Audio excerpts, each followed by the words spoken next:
మన ప్రభువు అయిన యేసుక్రీస్తు నామంలో మీ అందరికీ నా హృదయపూర్వకమైన వందనాలు.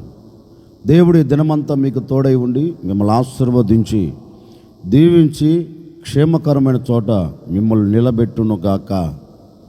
పరిశుద్ధ గ్రంథంలో నుండి 140వ కీర్తన 12వ చరణాన్ని నేను చదువుతూ ఉన్నాను. మీ పరిశుద్ధ గ్రంథమైన బైబిల్ తెరచి చూడండి. బాధింపబడు వారి పక్షమున యెహోవా వ్యాజ్యమాడుననియు, దరిద్రులకు ఆయన న్యాయము తీర్చుననియు నేనెరుగుదును. భక్తుడైన ఈ కీర్తనకారుడు కీర్తనలో ఒక శ్రేష్టమైన మాట రాస్తున్నారండి. అంటే అతడు తెలుసుకున్న విషయాలు, లేకపోతే అతని జీవితంలో జరిగిన విషయాలను బట్టేనా, లేకపోతే ఎదుట వ్యక్తుల పట్ల దేవుడు చేసిన కార్యమునైనా చూచాడేమో, అనుభవించాడేమో. అందుకే అనుభవపూర్వకంగా అతడు చెప్తున్నాడు. చూచి ఉండవచ్చు, అతని జీవితంలో అనుభవించి ఉండవచ్చు. అనుభవపూర్వకముగా ఈ భక్తుడు ఒక శ్రేష్టమైన మాట చెప్తున్నారు. ఏమంటున్నారు అంటే, బాధపడే వారి పక్షమున యెహోవా వ్యాజ్యమాడును, దరిద్రులకు ఆయన న్యాయము తీర్చును అంటారు.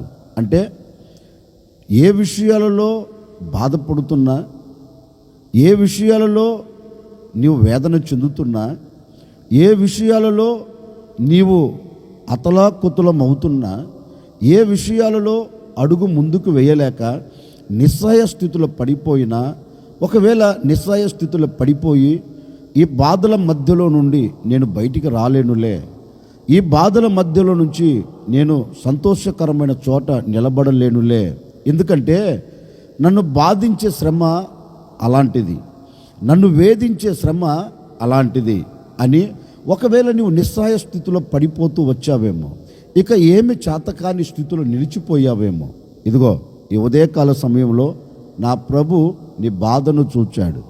ఒకవేళ ఎంతటి వ్యక్తులు నిన్ను బాధిస్తున్నారో, ఎంతటి పరిస్థితుల ప్రభావాలు నిన్ను బాధలోనికి తీసుకొని వెళుతున్నాయో నాకు తెలియదండి. వాక్యానుసారంగా ఒక దైవ సేవకుడిగా నేను ఈ ఉదయకాల సమయంలో మీద చెప్పాలి అనుకున్న మాట ఏంటంటే, నిన్ను వేధించేది, నిన్ను బాధించేది, నిన్ను కన్నీరు కార్చేటట్లుగా చేసేది, నిన్ను నలుగురిలో అవమానకరంగా ఉండేటట్లుగా చేసేది ఏదైనా కావచ్చు అండి, ఏదైనా కావచ్చు. నా ప్రభు నీతో చెప్తున్నారు, నీవు ఏ విషయంలో బాధపడుతూ వస్తున్నావో, ఏ విషయంలో నీవు బాధతో కుమిలిపోతున్నావో ఆయన అంటారు, నీ పక్షమున నా దేవుడు వ్యాజ్యమాడబోతూ ఉన్నాడు, నీ పక్షమున నా దేవుడు యుద్ధం చేయబోతూ ఉన్నాడు. ఎందుకని అంటే నిన్ను బాధించేది ఏంటో తెలుసా? నిన్ను బాధించేవారు బలవంతులు. అందుకే జ్ఞాని అయిన సొలొమోను ప్రసంగి గ్రంథంలో ఓ మాట రాస్తారు. ఏంటంటే, బాధింపబడువారు ఆదరించు దిక్కులేక కన్నీరు కారుస్తున్నారంటండి. ఈ జ్ఞాని అయిన సొలొమోను గమనించినట్టున్నాడు. బాధపడుతున్న ప్రజలను ఈ జ్ఞాని అయిన సొలొమోన్ పరీక్షించినట్టున్నారు. ఇంచుమించుగా భూమి మీద పుట్టి పెరుగుతున్న ఏ వ్యక్తిలోనైనా బాధ అనేది ఉంటుందండి. ప్రతి మనిషిని బాధ వెంటాడుతూనే ఉంటుంది. బహుశా దీన్ని గమనించాడేమో జ్ఞాని అయిన సొలొమోన్. ఈ బాధల చేత ప్రజలు కన్నీరు కారుస్తున్నారు. బాగా ఆలోచించినట్టున్నాడు. ఎందుకు వీరు ఇంతగా కన్నీరు కారుస్తున్నారు, ఎందుకు ఇంతగా వీరు వేదన చెందుతున్నారు, ఎందుకు వీరు ఇంతగా బాధపడుతున్నారు అని ఆలోచిస్తే అతగాడు తెలుసుకున్నది గ్రంథంలో రాస్తున్నారు. బాధించేవారు బలవంతులు గనుక బాధపడే వారిని ఆదరించు దిక్కు లేక వారు కన్నీరు కారుస్తున్నారంటండి. లేఖనం అంటుంది, బాధించువారు బలవంతులంట. అంటే వీరు ఎందుకు బాధపడుతున్నారంటే వీరికంటే బలవంతులు వీరిని బాధిస్తున్నారు.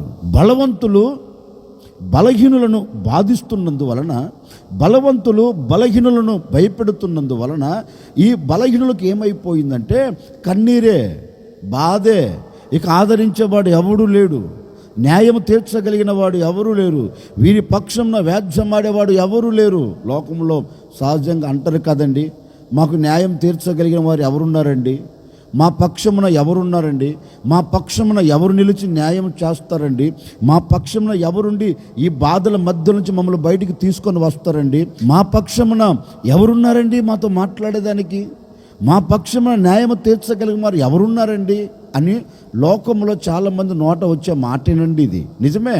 బలహీనుల పక్షమున ఎవరు వ్యాజ్యమాడరు, ఎవరు న్యాయము తీర్చరు. బలహీనులు ఇంకా బలహీనులుగా చేస్తారు, కానీ బలహీనుల పక్షం నిలిచి న్యాయము చేసేవాడు నరలోకముల కంటికి కనపడడు. ఎందుకంటే బలహీనులు భయపెడుతున్నందువలన బలహీనుల పక్షమున ఎవరు నిలబడలేరు. అందుకే దేవాతి దేవుడు ఈ ఉదయకాల సమయంలో బహుశా మీ పరిస్థితిని చూచాడేమో, మీ స్థితిగతులను చూచాడేమో. ఎక్కడ బలహీనమైపోయి, ఎక్కడ నీవు కన్నీరు కారుస్తూ, ఎక్కడ నీకు న్యాయం దొరకక వేదన పడుతున్నావేమో. ఒకవేళ నీ భర్త నిన్ను వేధిస్తున్నాడా, నీ పిల్లలు నిన్ను వేధిస్తున్నారా, నీ బంధువులు నిన్ను వేధిస్తున్నారా, నీకు కలిగిన వారు నిన్ను బాధిస్తున్నా ఒకవేళ ఆ బాధల మధ్యలో నిలబడి న్యాయం దొరకక ఒకవేళ నీవు కన్నీరు కారుస్తున్నావేమో, నాకు తెలియదండి. ఈ ఉదయకాల సమయంలో నా ప్రభు చెప్పకనే చెబుతూ ఉన్నారు, ఎంతటి బలవంతుడు ఈనాటి వరకు నేను బాధించాడో, ఎంతటి బలవంతుడు ఈనాటి వరకు నిన్ను వేదన పరుస్తూ వచ్చాడో, ఎంతటి బలవంతుడు ఈనాటి వరకు నీవు కన్నీరు కార్చేటట్లుగా చేశాడో, ఈ ఉదయకాల సమయంలో నా ప్రభు చెప్పకనే చెబుతూ ఉన్నారండి. బలవంతుల చేతుల్లో నుండి నా దేవుడు మిమ్మల్ని బయటికి తీసుకొని రాబోతూ ఉన్నారు. ఇక మీదట మీ పక్షమున నా దేవుడు వ్యాజ్యమాడబోతూ ఉన్నారు. మీ ఎదుట నిలబడిన బలవంతులను అణచివేయబోతూ ఉన్నాడు. మీ ఎదుట నిలబడిన బలవంతుల మీద దేవుడు వ్యాజ్యమాడి మీకు న్యాయమును తీర్చబోతూ ఉన్నాడు. న్యాయాధిపతిగా ఈ దినము నా దేవుడు మీకు న్యాయము చేసి ముగించబోతూ ఉన్నారు. భయపడవలసిన అక్కర్లేదు. ఏ విషయంలో నీకు న్యాయం జరగాలని కోరుకుంటున్నావో, ఏ విషయంలో నీవు న్యాయమును చూడాలి అని ఆశపడుతున్నావో, ఏ విషయంలో న్యాయము జరగక అల్లల్లాడిపోతున్నావో, ఏ విషయంలో న్యాయము దొరకక ఒకవేళ అన్యాయమును అనుభవిస్తూ వస్తున్నావేమో, భయపడవలసిన అక్కర్లేదు. ఈ ఉదయకాల సమయంలో నా ప్రభు నీతో మాట ఇస్తున్నాడు. ఈ ఉదయకాల సమయంలో నా ప్రభు నీతో వాగ్దాన పూరితముగా నా ప్రభు నీతో చెబుతున్నారు, భయపడకు, నీ పక్షమున నేను నిలిచి ఉండబోతున్నాను. బాధపడు వారి పక్షమున, ఎందరైతే ఈనాటి వరకు బాధపడుతున్నారో వారందరి పక్షమున నా ప్రభు నిలిచి ఉండబోతూ ఉన్నారు. వారందరి పక్షమున నా దేవుడు వ్యాజ్యమాడబోతూ ఉన్నారు. వారందరి పక్షమున వ్యాజ్యమాడి ఒక్కొక్కరికి న్యాయమును తీర్చబోతూ ఉన్నారు. ఈ మాటలు వింటున్న నీకు న్యాయం జరగబోతుంది. ఈ మాటలు వింటున్న నీవు బాధల మధ్య నుంచి తప్పించబడబోతున్నావు. ఈ మాటలు వింటున్న నీ హృదయమునకు ఒక ఆనందం కలగబోతుంది. ఈ మాటలు వింటున్న నీ హృదయమునకు నీ కంట కన్నీరు లేకుండా నా దేవుడు తుడిచివేయబోతూ ఉన్నాడు. భయపడవలసిన అక్కర్లేదు. న్యాయము తీర్చే దేవుడిగా నీ పక్షమున వ్యాజ్యమాడబోతూ ఉన్నాడు. ఆయన వ్యాజ్యమాడి బాధల మధ్య నుంచి నిన్ను తప్పించి, బాధల మధ్య నుంచి బయటికి తీసుకొని వచ్చి నీకు నా ప్రభు న్యాయమే చేయబోతూ ఉన్నారు. ఈరోజు ప్రభువుని అడగండి, అయ్యా ఈ విషయంలో నేను బాధపడుతున్నాను, ఈ విషయంలో నా పక్షం నిలిచి వ్యాజ్యమాడి నాకు జయం ఇవ్వవా, నాకు జయమిచ్చి ఆశీర్వాదకరంగా నన్ను నడిపించవా అని ఈరోజు ఏ విషయములో నీకు న్యాయము జరగాలని, ఏ విషయములో బాధల మధ్య నుంచి నువ్వు బయటికి రావాలని కోరుకుంటావో, నిశ్చయముగా ఆ విషయంలో నా ప్రభు ఒక అద్భుతమైన కార్యం జరిగించబోతూ ఉన్నాడు. అక్కడ నుండి మిమ్మల్ని అందరూ నా ప్రభు బయటికి తీసుకొని రాబోతూ ఉన్నారు. బాధపడే మీ పక్షమున నా దేవుడు నిలిచి వ్యాజ్యమాడి మీ కుటుంబాలన్నిటికీ జయమిచ్చునుగాక. ఆశ్చర్యకరుడా, మీకు స్తోత్రాలు చెల్లిస్తూ ఉన్నాం. మీరెంతైనా సర్వశక్తి కలిగిన దేవుడవు. ఈ విధంగా మేమందరం మరొక దినాన చేరి మిమ్మల్ని స్తుతించేటట్లుగా సహాయం చేశారు. అందును బట్టి మీకు స్తోత్రాలు చెల్లిస్తూ ఉన్నాం తండ్రి. నిజమే, బాధపడే వారి పక్షమున వ్యాజ్యమాడి న్యాయము తీరుస్తానని మాట ఇచ్చి ఉన్నారయ్యా.